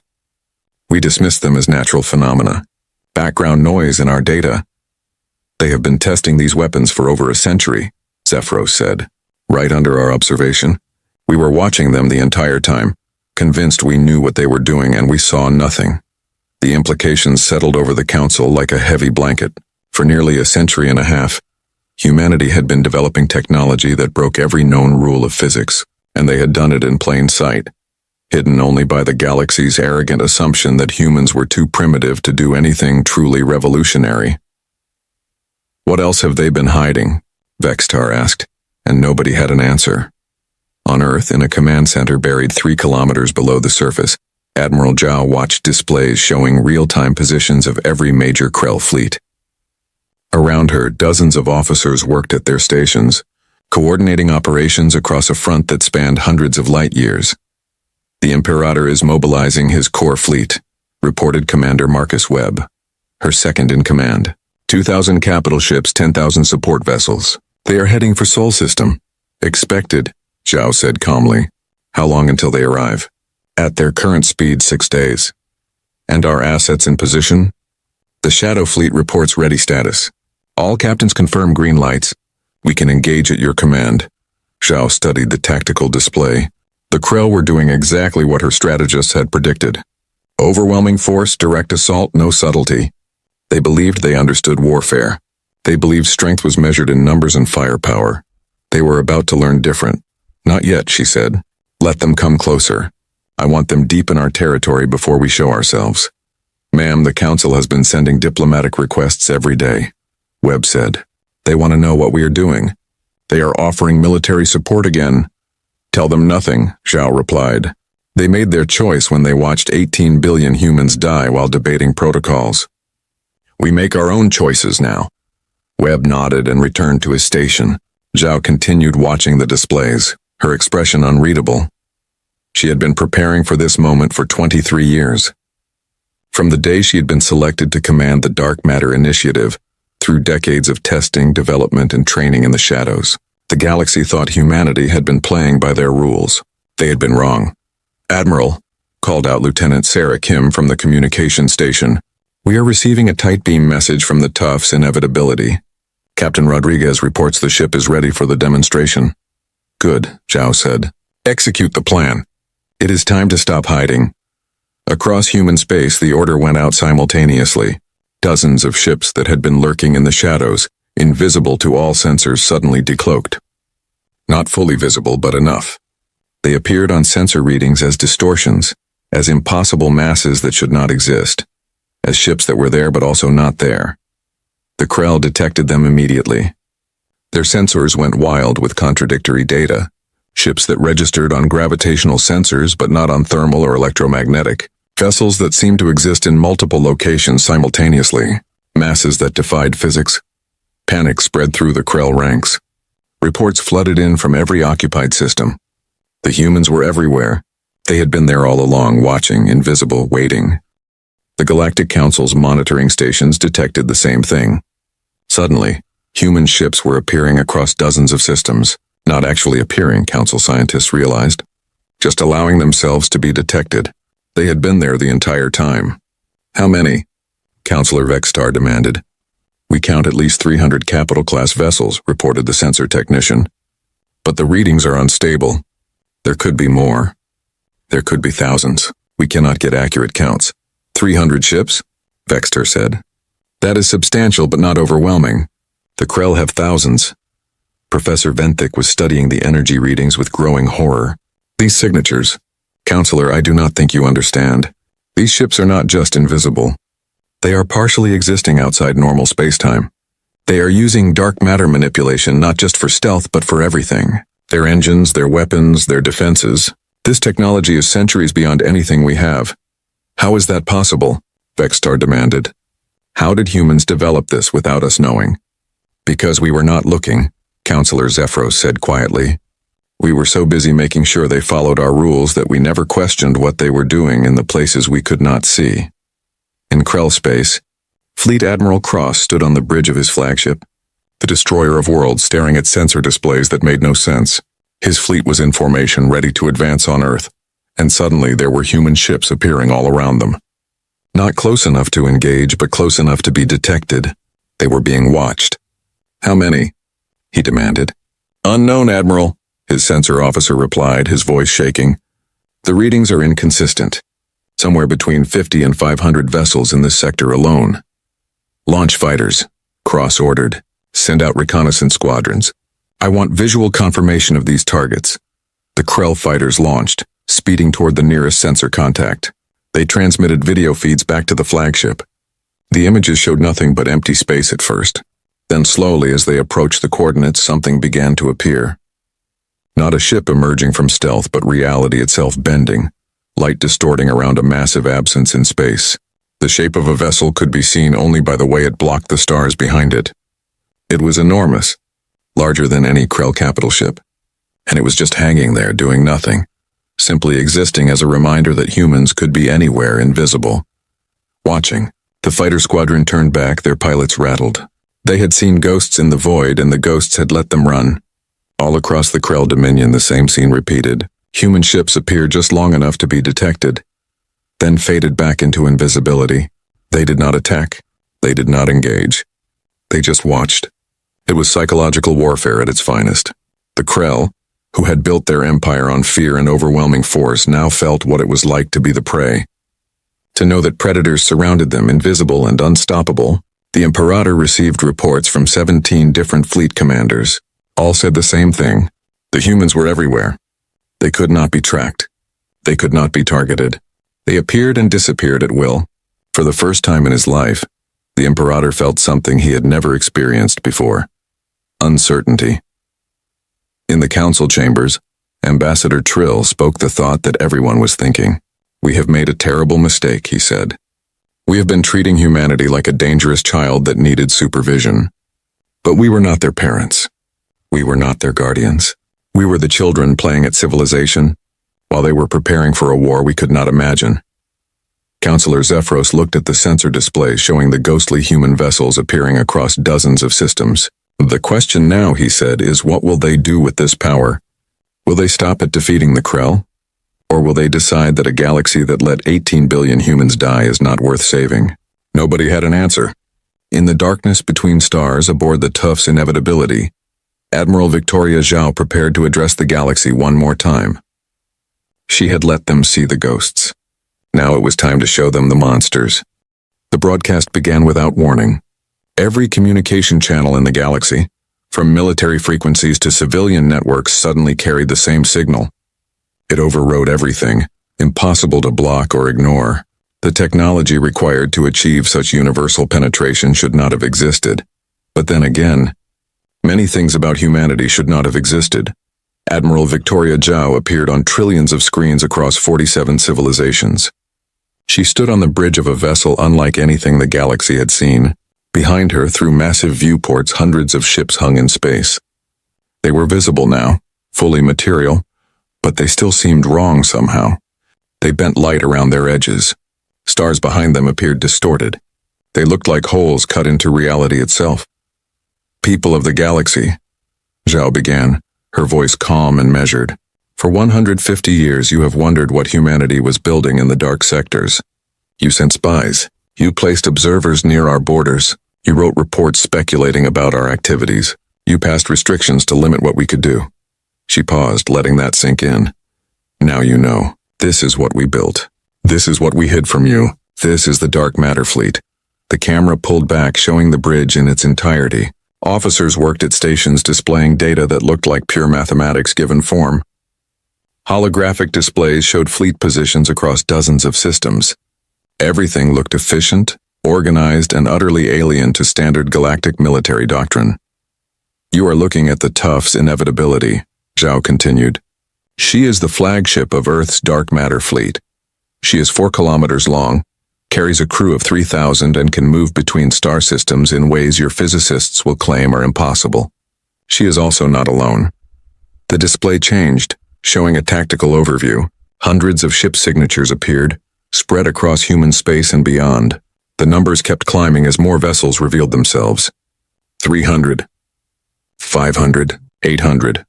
The dark matter fleet consists of 927 capital ships, 3,000 support vessels, and enough firepower to crack planets, Zhao said. But numbers mean nothing without understanding what these ships can do. She gestured and the display changed again. This time it showed technical schematics, though simplified enough for non-human physicists to understand. The implications were staggering. Our ships use dark matter manipulation as their core technology, Zhao explained. We can phase partially out of normal space-time, making us undetectable to conventional sensors. We can travel through what we call dark space, moving between points faster than any known faster-than-light drive. Our weapons do not fire energy or projectiles. They manipulate gravitational fields to crush targets from within. Our shields do not block attacks. They redirect incoming fire into pocket dimensions where it simply ceases to exist. In the Galactic Council chambers, every species representative sat in stunned silence. The technical data streaming across their displays was being analyzed by thousands of scientists simultaneously. The conclusions were unanimous and terrifying. This technology was at least 500 years beyond anything the Council possessed. Maybe more. How? Counselor Vextar whispered. How did they achieve this? Professor Venthick was reviewing the data with the focus of someone watching their entire understanding of physics crumble. The mathematics are sound. The engineering is brilliant, but the energy requirements should be impossible to meet. Unless... He stopped, his crystalline form pulsing with sudden realization. Unless they found a way to tap directly into dark matter as a power source. By the founders, they turned the most abundant substance in the universe into fuel. They have access to functionally unlimited energy. On the broadcast, Zhao continued speaking. You are wondering how we did this without your knowledge. The answer is simple. We started 157 years ago, shortly after we joined the Galactic Council. We noticed something during our initial surveys of Council space. You had explored less than 30% of the galaxy, You had marked certain regions as uninteresting, as dead zones with unusual properties that made conventional sensors unreliable. She smiled, and it was not a pleasant expression. We claimed those regions. You let us have them because you thought they were worthless, but to us they were perfect. Regions of space with high dark matter concentrations, where we could test our theories without being observed. You were watching our main colonies, making sure we followed your rules. You never thought to watch the places you considered useless. Counselor Zephyros closed his eyes. He had approved those territorial claims personally, glad that humanity was taking unwanted space and not competing for valuable systems. The irony was almost painful. For 150 years, Zhao said, we have been testing, developing, and building this fleet. We did it in the shadows because we knew you would never approve. You had already decided humanity was too dangerous, too unpredictable, too warlike. If we had asked permission, you would have said no. So we did not ask. The display changed again, showing footage from the Krell attack on New Beijing, the orbital bombardment, the destruction, the death toll climbing into the billions. Zhao's voice became harder. 18 billion humans died while you debated whether to let us defend ourselves. 18 billion people who trusted that the Galactic Council would protect them, that the rules and treaties and protocols meant something. They were wrong. We were wrong to trust you. In the Krell Dominion's capital, the Imperator watched the broadcast with growing fury. His mandibles clicked rapidly, a sign of extreme agitation. Around him, his war council stood silent, waiting for orders. This is a bluff, the Imperator declared. Psychological warfare. They show us ships and make grand claims, but we have not seen these weapons in action. We have only seen one fleet disappear, which could have been accomplished through any number of means. Fleet Admiral Cross was less certain. Imperator, the technical data they are displaying matches the sensor readings we have been receiving. The energy signatures, the gravitational distortions, the impossible movements. This appears to be genuine. Then we test it, the Imperator snarled. Order the fortress at Krell Prime 4 to prepare for potential attack. If these humans want to demonstrate their weapons, let them try against our strongest defense. On the broadcast, Zhao seemed to hear him. Of course she could not have, the transmission was one way, but her next word suggested that humanity had predicted exactly how the Krell would respond. The Krell Imperator is wondering if we are bluffing, Zhao said. Wondering if these ships are real, if the weapons work, if we are truly as dangerous as we claim. I understand his doubt. We have, after all, hidden our capabilities for a century and a half. Why believe us now? She turned to face the camera directly. Krell Prime 4 hosts your most powerful fortress. It has planetary shields that have never been breached. It has defense platforms that can destroy a fleet. It has garrison forces numbering in the millions. Your engineers have proclaimed it unconquerable. The Imperator felt ice run through his veins. The TUFS inevitability will demonstrate our capabilities on Krell Prime 4 in exactly 1 hour, Zhao said. I recommend you evacuate military personnel. Civilian populations are in no danger. We will target only military installations, she paused, then added. This is a demonstration, not a massacre. But it will show you exactly what humanity is capable of when we stop following your rules. The transmission ended. For 15 seconds, the galaxy sat in absolute silence. Then chaos erupted. The Krell immediately began evacuating Krell Prime 4. The fortress world was home to 2.4 billion Krell, mostly military personnel and their families. The Imperator ordered a full evacuation, but there was not enough time. They could save maybe half the population. The Galactic Council tried desperately to contact Earth, to negotiate, to stop what was about to happen. Every message was returned with the same automated response. Earth is not accepting diplomatic communications at this time. Professor Venthick was running calculations frantically. If they use gravitational manipulation against a planetary target, the devastation could be complete. They could crack the planet's core. They could trigger mass extinction events. This is madness. This is war, Counselor Zephyros corrected quietly. This is what we pushed them to by refusing to help when they needed us. 59 minutes after the broadcast ended, the TUFS inevitability entered the Krell Prime 4 system. She came alone, one ship against an entire fortress world.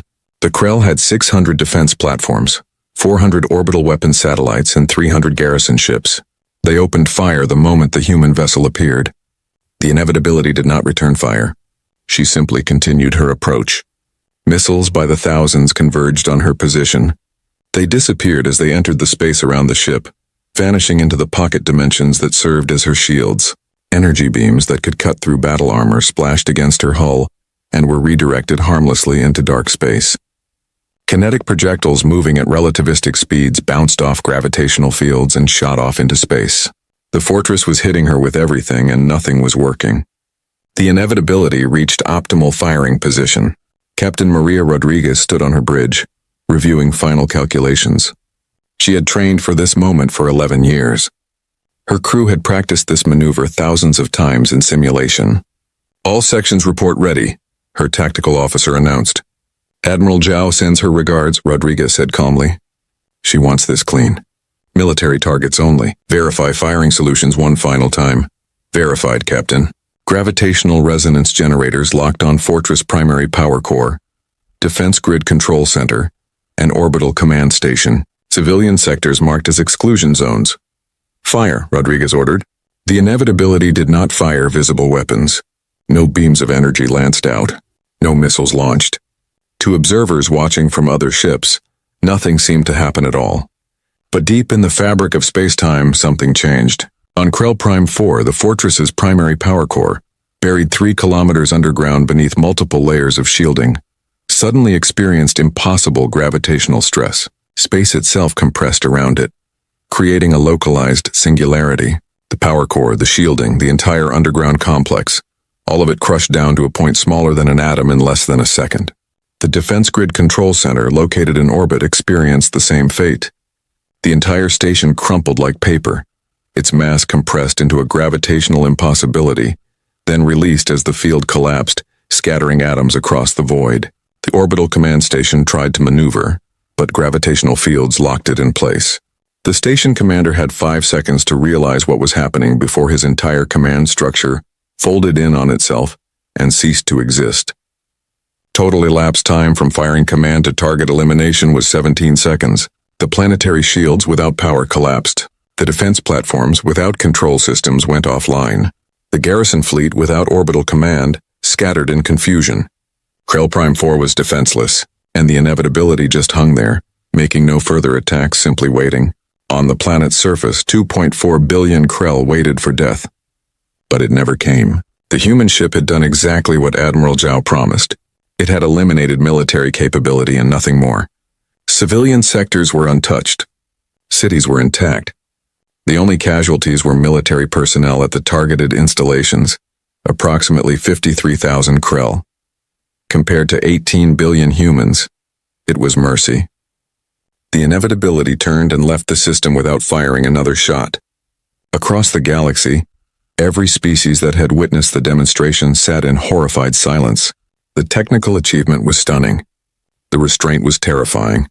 The message was crystal clear. Humanity could have killed everyone on that planet. They could have cracked the world in half. They could have demonstrated their power through genocide. They chose not to. They chose to show precision, control, and mercy even against an enemy that had shown them none. In the council chambers, Counselor Vextar's form pulsed with something that might have been shame. "They are not monsters," he said quietly. "They are warriors who follow rules even when their enemies do not. They are better than us." Counselor Zephyros nodded slowly. "They have shown us what they can do. Now the question is what they will do. Will they stop at defeating the Krell? Or will they reshape the galaxy by force?" The answer came 6 hours later. Another broadcast, this time shorter.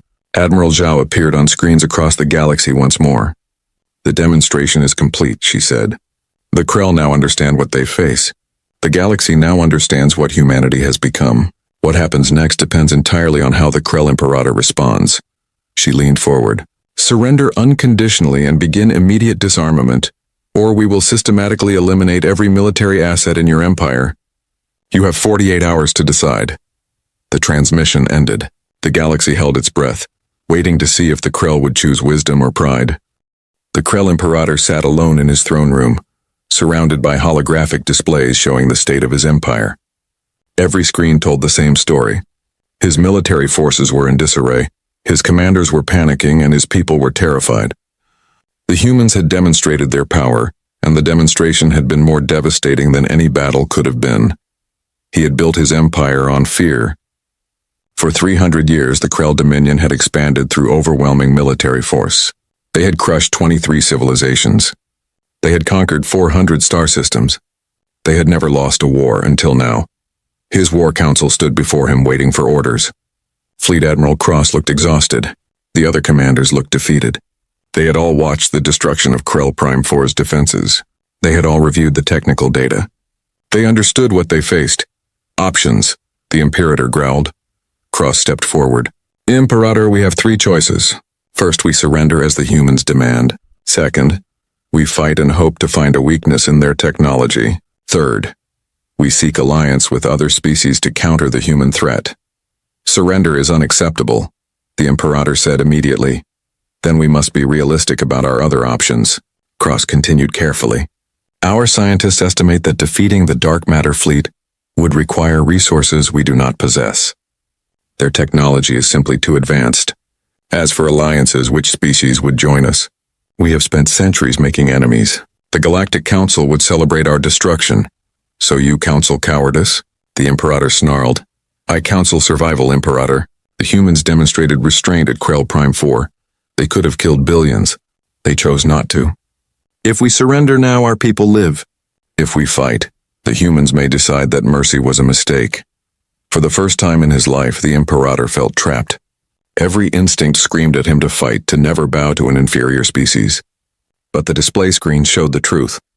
The humans were not inferior. They had become something the galaxy had never seen before. How long until their deadline expires? He asked. 37 hours, Imperator. The Imperator dismissed his council and sat alone, contemplating the unthinkable. While the Krell debated their fate, the dark matter fleet was not idle. Admiral Zhao had made a promise. She intended to keep it whether the Krell surrendered or not. Across the Dominion, human ships appeared in system after system. They did not attack immediately. They simply arrived, became visible enough to be detected, and waited. Each appearance was a reminder, a promise, a threat. The psychological effect was devastating. Krell garrison commanders looked at their sensor readings and saw ghosts surrounding their bases. They knew the humans could strike at any moment. They knew their defenses were useless. Some commanders abandoned their posts. Others sent unauthorized messages to human vessels asking for terms, begging for mercy. The humans ignored them all. They had given the Imperator 48 hours to decide. Until that deadline passed, they would simply watch and wait. In the Galactic Council, the debate was fierce. Some species saw opportunity in humanity's display of power. Others saw danger. All saw a fundamental shift in galactic politics. We must establish formal relations with Earth. Immediately, argued Ambassador Trill. The humans have demonstrated that they are the most powerful military force in the galaxy. We need them as allies, not enemies. They violated every principle of council law, Councillor Vextar protested. They developed weapons in secret. They refused council oversight. They attacked a sovereign world without authorization. We cannot simply ignore these violations. They did those things because we failed them, Councillor Zephyros said quietly. 18 billion humans died while we debated protocol. They asked for help and we refused. Now they have made themselves strong enough that they will never need to ask again. That is precisely why we should be concerned, Vextar argued. They have shown they do not respect council authority. What is to stop them from becoming conquerors themselves? Professor Venthic had been silent during the debate, reviewing data from the Krell Prime 4 demonstration. Now he spoke up. I have been analyzing the human attack pattern, he said. The precision required to target only military installations while leaving civilian infrastructure intact is extraordinary. They could have simply crushed the entire planet. Instead, they carefully selected targets and used the minimum force necessary. To achieve their objective, he displayed calculations showing the energy differentials involved. The humans used approximately 0.03% of their ship's estimated total firepower. They were not trying to intimidate through maximum destruction. They were showing surgical precision. This suggests a military philosophy based on achieving objectives with minimum casualties. Or, Vextar countered, they are being careful now because they are still outnumbered by the combined forces of the Council. Once they achieve dominance, their restraint may disappear. I do not believe so, Zephyros said. I am ancient by your standards. I have seen many species rise to power. Those who seek conquest demonstrate different patterns. They glory in destruction. They make examples through excessive force. The humans have shown the opposite. They demonstrate capability, then offer terms. They are not behaving like conquerors. Then what are they behaving like? Vexter asked. Survivors, Zephyros replied. They built this fleet not for conquest but for deterrence. They hid it not because they planned to attack, but because they knew we would try to stop them from defending themselves. Everything they have done, from the initial secrecy to the restrained demonstration, suggests a species that wants to be left alone but refuses to be vulnerable. The debate continued, but it was becoming clear that the council was divided.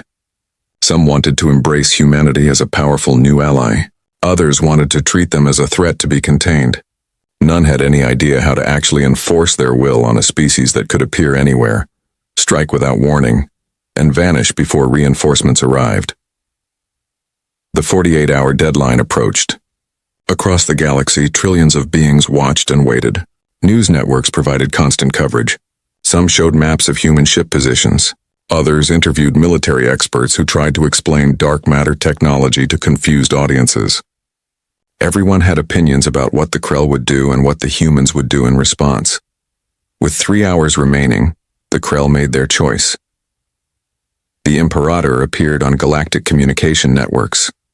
He looked old, tired, diminished. The being who had built an empire through force and fear now looked like someone who had faced something beyond his understanding. People of the Krell Dominion, he began, his voice lacking its usual commanding tone. I have consulted with our military leadership, our scientists, and our civilian government. We have reviewed all possible options for responding to the human ultimatum. He paused, and everyone watching knew what was coming. The Krell Dominion hereby offers unconditional surrender to Earth. We will begin immediate and complete disarmament of all military forces. We will withdraw from all occupied territories. We will pay reparations for damages caused during our campaign against human colonies. We will submit to any additional terms Earth chooses to impose. The Imperator's image flickered, as if he struggled to continue. We attacked Earth believing humans were weak. We destroyed their worlds, killed their people, and showed no mercy. They have demonstrated that they could repay us in kind. They could erase our civilization from existence. That they have chosen not to do so, that they have shown restraint where we showed none, is a mercy we do not deserve but gratefully accept. The transmission ended. For 5 days there was no response from humanity. The Krell began dismantling their military as promised, but they did so without guidance, without terms, without knowing if their surrender had been accepted. The silence from human space was complete. The uncertainty was worse than any punishment. On the 6th day, a single message appeared simultaneously on every communication device in Krell space. It was not a broadcast. It was a direct transmission to every terminal, every screen, every datapad. The technology required to achieve such precise targeting was almost as impressive as the weapons humanity had already demonstrated. The message was brief. Accepted. Disarm completely. You have 30 days. We will be watching. You will not see us, that was all. No terms, no conditions, no demands beyond the immediate disarmament. The Krell had offered surrender and humanity had simply accepted it. No occupation, no conquest, no revenge for the 18 billion dead. The simplicity was terrifying. In the council chambers, the members tried to process what had happened. The war was over. The Krell, who had been the most aggressive military power in the galaxy, had been defeated in less than a month. And the humans were not claiming territory, not demanding tribute, not installing puppet governments. They had simply accepted the surrender and vanished again. What do they want? Counselor Vexistar asked, genuinely confused. They have the power to reshape the galaxy. They have proven they can defeat any military force. Why are they not making demands? Because, Counselor Zephyros said, they want what they have always wanted. To be left alone. To live without being told they are too dangerous, too violent, too unpredictable. They built this fleet not to conquer but to ensure no one could ever harm them again. But surely they realize their actions have consequences, Vextar pressed. Every species in the galaxy now fears human military power. Some are already beginning secret research into dark matter technology. Others are forming defensive alliances. The humans have destabilized the entire galactic order. The galactic order, Zephyros said sharply, allowed 18 billion humans to die while we debated protocols. Perhaps it needed to be destabilized. While the Council argued, humanity continued its mysterious silence. The dark matter fleet remained deployed across former Krell space, monitoring the disarmament process. Ships appeared occasionally on sensors, reminders that humanity was watching, but there was no communication, no negotiation, no interaction. The Krell dismantled their military with desperate efficiency. They were terrified that any delay, any violation would bring the human fleet down on them with full force. Warships were decommissioned. Weapons were destroyed. Military bases were converted to civilian use. The transformation was remarkable in its speed and totality. And through it all, the humans simply watched. 3 months after the Krell surrender, the mystery deepened. Several species had begun finding human observation posts near their borders. Not military bases, just small stations with advanced sensors monitoring everything. The humans were not hiding anymore. They were openly watching the entire galaxy. Some species protested. The humans ignored the protests. Some species tried to approach the observation posts with diplomatic missions. The humans turned them away with the same automated message. Earth is not accepting diplomatic communications at this time. It was Ambassador Trill who finally voiced what everyone was thinking. "They are not going to talk to us, are they?" he said during a closed council session. "They are done with us. We failed them when they needed us, so now they have decided to handle their own security without our input. They cannot simply ignore the council," Vextar protested. "We are the legitimate governing body of galactic civilization." "Are we?" Zephyros asked. "The humans have demonstrated that our authority exists only because no one has seriously challenged it. We make rules that we cannot enforce. We pass judgments that we cannot back up with action. The humans have shown us that our power is an illusion maintained by mutual agreement, and they have withdrawn their agreement. So what do we do?" Vextar asked. Before anyone could answer, every screen in the council chamber activated simultaneously. It was another display of the impossible precision of human communications technology. A message appeared, simple text on a black background. "The Galactic Council is invited to send diplomatic representatives to Earth orbit in 30 days. Come prepared to discuss a new framework for galactic security. Your previous restrictions and protocols will not be discussed. We are not asking for permission. We are informing you of reality. If you choose not to attend, we will proceed without you." The message ended. The council sat in stunned silence. "They are dictating terms," Vextar said weakly. "No," Zephyros corrected. "They are offering us one last chance to be relevant. We can accept that the galaxy has changed, or we can be left behind by species that adapted faster than we did." "What choice do we have?" Ambassador Trill asked. Zephyros looked at the blank screens where the human message had appeared. "None," he said simply. "We have no choice at all. That is what happens when you underestimate someone for 200 years. They stop caring about your approval and start making their own rules." The council voted unanimously to send representatives to Earth, not because they wanted to, but because the alternative was admitting they no longer mattered. The galaxy had changed. Humanity had changed it, and everyone was about to discover what the new rules would be. 30 days passed in uneasy anticipation. Diplomatic vessels from 47 species made their way to Earth's solar system, each one uncertain what they would find. Some species sent their highest-ranking diplomats, hoping to establish favorable relations. Others sent military advisors disguised as cultural attachés. Everyone wanted to understand the new power that had emerged from humanity's shadow. The journey to Earth was unlike any diplomatic mission in galactic history. Human space, which had been closed for months, opened for the council ships but with strict conditions. Each vessel was assigned a specific route. Deviation from that route would result in immediate destruction.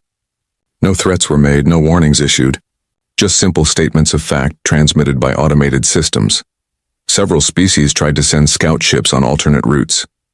Those ships vanished without trace. After the third disappearance, everyone followed their assigned paths exactly. When the diplomatic fleet arrived at Earth, they found something unexpected. The planet was surrounded by hundreds of stations, defense platforms, and ships, but these were not hidden. Everything was visible, broadcasting its position openly. It was a dramatic shift from the secrecy of the previous months. The human fleet was no longer hiding. They were displaying their power openly, confidently, permanently. The diplomatic vessels were directed to a massive station in high orbit. It had been constructed specifically for these meetings, built in less than 30 days using technology that would have taken most species years to deploy. The speed of construction was another demonstration. Humanity was not just militarily powerful. They had advanced in every field. As the delegates disembarked, they were met by human diplomatic staff who were professional, polite, and completely unapologetic. There were no attempts to make excuses for the past months, no explanations for the secrecy or the military demonstrations. The humans acted as if everything they had done was perfectly reasonable, because, from their perspective, it was. The main conference hall was enormous, designed to accommodate the wildly different physiologies of galactic species. At the head of the room stood a raised platform where 3 humans waited. Admiral Victoria Zhao, now wearing a formal military uniform with more insignia than before. Ambassador Sarah Chen, who had not been seen since walking out of the council chambers months ago. And a third human, an older woman in civilian clothing whom none of the delegates recognized. Zhao spoke first. "Thank you for coming," she said, and her tone suggested she knew they had no real choice. "I am Admiral Victoria Zhao, commander of Earth's Defense Forces. Many of you know Ambassador Chen. The third member of our delegation is Dr. Patricia Morrison, director of the Terran Strategic Studies Institute. She has been the primary architect of Earth's defense policy for the past 40 years. Dr. Morrison nodded to the assembled delegates. She looked like someone's grandmother, small and unassuming. She was also, the delegates would learn, one of the most brilliant strategic minds humanity had produced in centuries. "Let me be direct," Zhao continued. "We are not here to apologize for our actions. We are not seeking approval or permission. We are here to establish a new framework for how Earth interacts with the galaxy, and to offer all of you the opportunity to be part of that framework." There was stirring among the delegates. This was not how diplomatic negotiations typically began. Councillor Zephyros raised his hand. Zhao nodded for him to speak. "Admiral, before we discuss frameworks, Earth owes the galaxy an explanation. You developed weapons in secret, violated observation protocols, and demonstrated military force against a sovereign world without council authorization. These are serious violations of rules that failed to protect 18 billion humans," Zhao interrupted. Her voice was sharp now. "Councillor Zephyros, with all respect due to your age and wisdom, Earth is done being lectured about rules. We followed your rules, we accepted your restrictions, we trusted your promises of collective security, and when we needed help, when our people were dying, you debated protocols." She let that hang in the air for a moment. "So yes, we violated your rules. We built weapons you did not approve. We developed technology you did not authorize. We did all of this because we learned that trusting the Council's protection was a fatal mistake." Councillor Vextar's form pulsed with indignation. "You cannot simply ignore centuries of diplomatic precedent because—" "We absolutely can," Dr. Morrison cut in, her grandmother voice somehow more intimidating than Zhao's military command. "Councillor, let me explain something about human history. For thousands of years, our species developed rules and systems of international law, and repeatedly, we learned that rules only matter if someone enforces them. The strong do what they will. The weak suffer what they must. We decided we would rather be strong." "This is nothing but might makes right philosophy," Vextar protested. "No," Morrison replied calmly. "Might makes right is when you use power to take what you want. We used power to protect what is ours. There is a difference." Ambassador Trill spoke up. "Dr. Morrison, Admiral Zhao, we understand Earth's position, but surely you recognize that your actions have destabilized galactic politics. Species are forming defensive alliances. Some are beginning weapons development programs trying to match your technology. You have started an arms race." "We started nothing," Zhao said. "We discovered years ago that 17 species already had secret weapons development programs. The Vorthem have been working on dimensional weapons. The Crystalline Collective has been developing biological agents. The Talshir Commonwealth has built 3 hidden fleets using resources they claimed were for civilian purposes." She pulled up displays showing evidence of each program.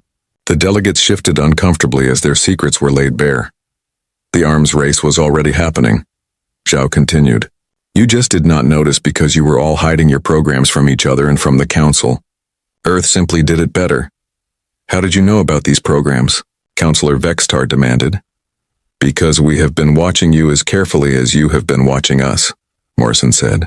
The dark matter fleet was not our only secret project. We also developed intelligence capabilities far beyond what you suspected. We know more about galactic politics than the Council does. We know which species are planning alliances, which ones are preparing for conflicts, which ones are secretly violating trade agreements. She smiled pleasantly. We have been very busy for the past century. Ambassador Chen finally spoke. The purpose of this meeting is not to shame anyone or score points. It is to propose something better than what we have had. The old system failed. It failed Earth specifically, but it was failing everyone.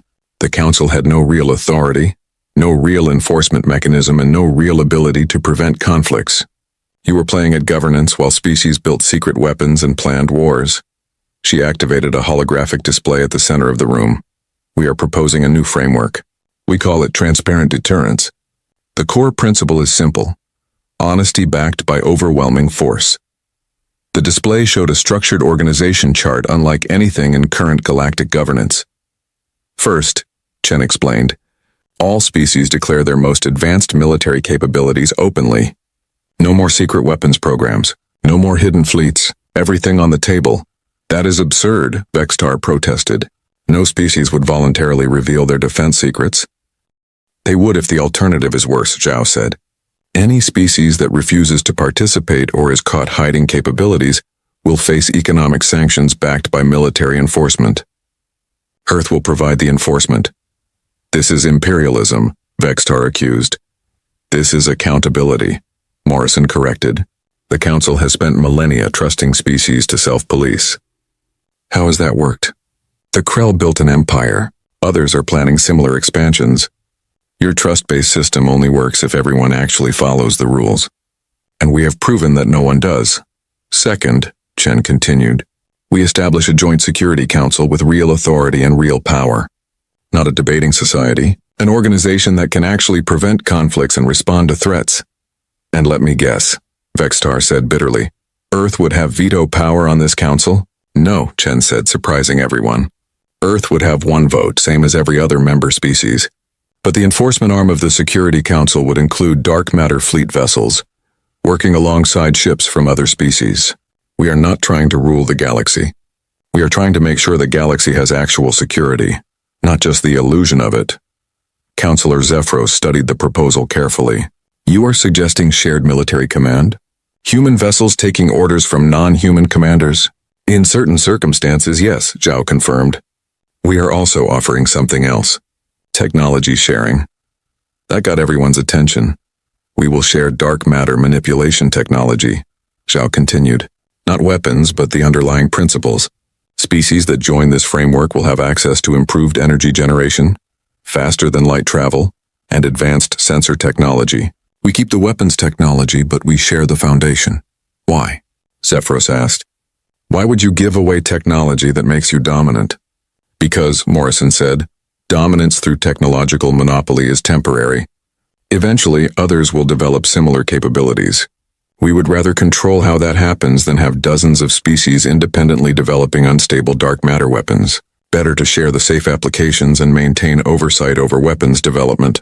Plus, Zhao added, advanced technology benefits everyone. Faster travel means better trade. Better energy generation means higher living standards. We are not interested in keeping the galaxy weak. We are interested in keeping it stable. The delegates debated among themselves for hours.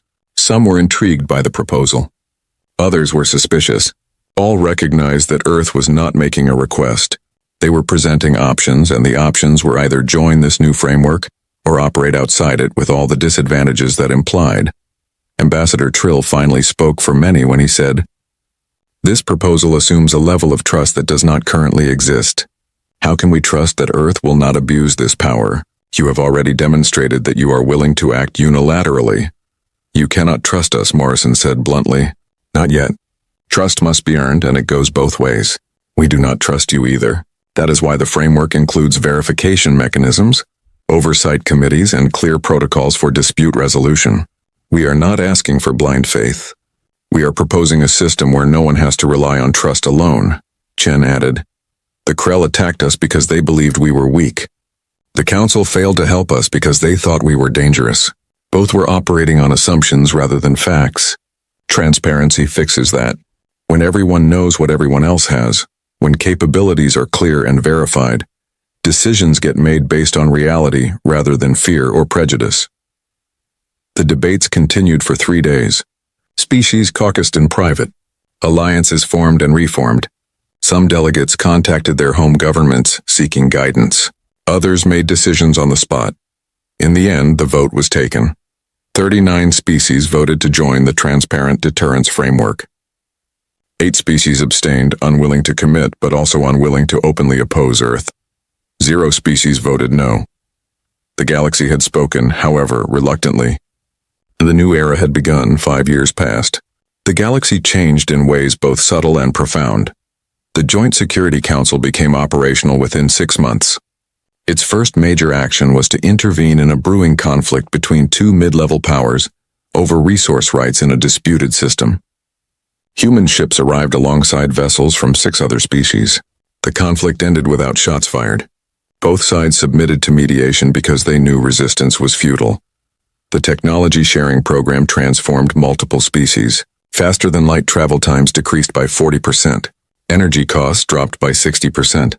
Quality of life improved across hundreds of worlds. Some species used the advancement to focus on science and culture. Others used it to improve their own defensive capabilities. 3 species were caught hiding weapons programs despite joining the framework. The sanctions were immediate and severe. Trade embargoes backed by military blockades. 2 of the species capitulated within weeks and allowed full inspections. The third tried to resist and found its military infrastructure systematically dismantled by combined forces. No lives were lost, but the message was clear. The rules applied to everyone. Surprisingly, the biggest success was with the Krell, the former empire, stripped of its military and forced to rebuild from scratch, became one of the most enthusiastic supporters of the new framework. Millions of Krell had been relocated to human worlds after their colonies were destroyed. They lived alongside humans, worked alongside humans, and learned that the species they had tried to exterminate was willing to help them rebuild. It did not erase the 18 billion dead.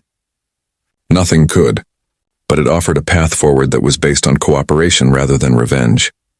On Earth, in a small garden in the suburbs of New Tokyo, Admiral Victoria Zhao tended her roses. She had retired 2 years earlier, having overseen the successful integration of the Dark Matter Fleet into the Joint Security Command. She had been given every medal, every honor Earth could bestow. She had declined most of them. Admiral Zhao, she turned to see a young Krell standing at her garden gate.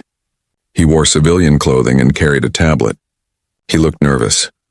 "I am not an admiral anymore," Zhao said gently. "Just Victoria now. Can I help you?" "My name is Kresh," the Krell said. "I am a journalist with the Galactic News Network. I am writing an article about the 5-year anniversary of the war. I was hoping you would answer a few questions."